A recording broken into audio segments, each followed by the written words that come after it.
This is a historical fantasy. It is set in the 780s. The characters are Charlemagne and his daughter Centilla and assorted warriors. And the scene is the burning of the Saxon Irminsul, which was their holy grove in the 780s. Demons, her papa rumbled low in his chest. Saxon demons. Below him, his men cried out, Jesu! Some dropped their shields and fled. Others backed away uncertainly, looking to their captains. The red-cloaked men on horses turned their mounts and fell back, horses dancing nervously in line. But her papa did not seem afraid. I remain unconvinced that these are indeed minions of the adversary. Alcuin leaned forward eagerly. In his history of the German wars, Pliny claimed they were mere creatures, the genius loci of the groves. Haldu, he called them. Damn Pliny! They're Saxon allies, and that's adversary enough for me, her papa retorted. Tell Wallach to burn them with torches, he ordered the red cloaks. It's fire, not iron, that kills them. Gerlach nodded and crammed his helmet back on his head. We'll send that spawn back to the pit from whence they came. He glared at Alcuin and reined his horse sharply toward the fray. Their horses were racing back and forth down the hillside, kicking up clods of dirt and loose scree. They intercepted one of the captains below. Soon Frankish soldiers swarmed toward the strange black tree limbs. Deo Vindice, they shouted, with God as our protector. The clearing filled with lit torches. A woman ran out of the line of trees, shielding the rocky pillars.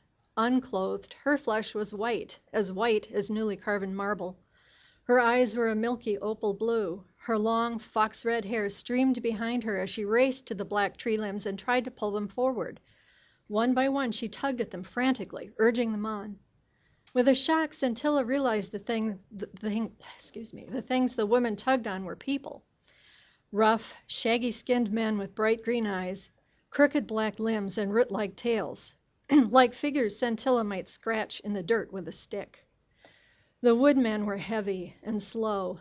Lithe and long of leg, the pale woman could not move her men fast enough to outrun Papa's soldiers. As she raced from one slow-moving woodman to another, Centilla saw that the woman had a long white tail, just like her friend Pendu. Now the red-cloaked men fell upon the Haldu, thrusting at them with flaming brands. The fleet-footed woman danced away and back again to beat back the fires with her hands. She tugged on the woodmen's dark limbs, urging them onward. She screamed defiance, always one step ahead of the men with the torches. The red cloaks seemed afraid of the pale woman. They dodged her lashing tail as if it might burn them, yet as the fire raged, they gained confidence, growing ever bolder.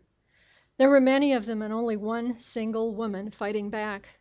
One by one, the dark men's rootlets and shocks of black hair ignited. They screamed, a sound like the Irminsul shrieking as it burned. Centilla cried out. Papa's rough hand turned her face to his shoulder. It smelled of sweat and rust. Don't be frightened, child. Those demons cannot hurt you. He stroked her hair out of her eyes. Absit omen, he muttered under his breath as his horse shifted restlessly beneath him. Let this not be a bad omen. I want to see, Centilla yelled, her voice husky from the smoke. She squirmed in her papa's arms, wriggling to get free.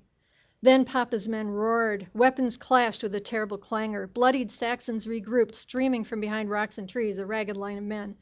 Wittikind, Wittikind, they screamed. Their line grew into a river of men that streamed away from the burning, toward the far side of the clearing from Centilla, desperate to escape.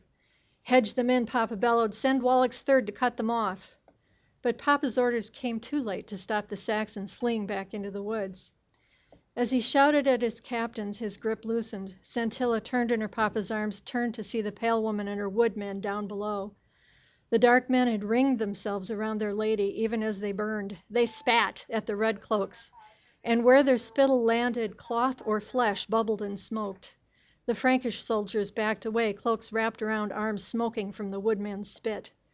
They returned again and again to hack at the woodmen with swords, with axes. Still the woodmen held firm, even as they burned. They did not strike back. They did not let the soldiers through to hurt their pale lady. Then Gerlach struck a great blow with his axe, severing one of the dark men's legs. The woodman tumbled to the ground. Gerlach stumbled into the circle, his face a mask of hate.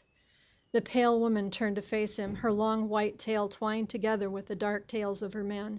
Frightened for her, Scintilla twined her fingers with her papa's. Soldiers poured through the gap in the ring of Huldu men. Gerlach cracked off a burning splinter from one of the dark men. "Go back to hell," he shouted, and thrust the brand into the woman's fox-red hair. In moments she was engulfed in flame, crackling with the heat of it. Gerlach looked up at her papa and smiled.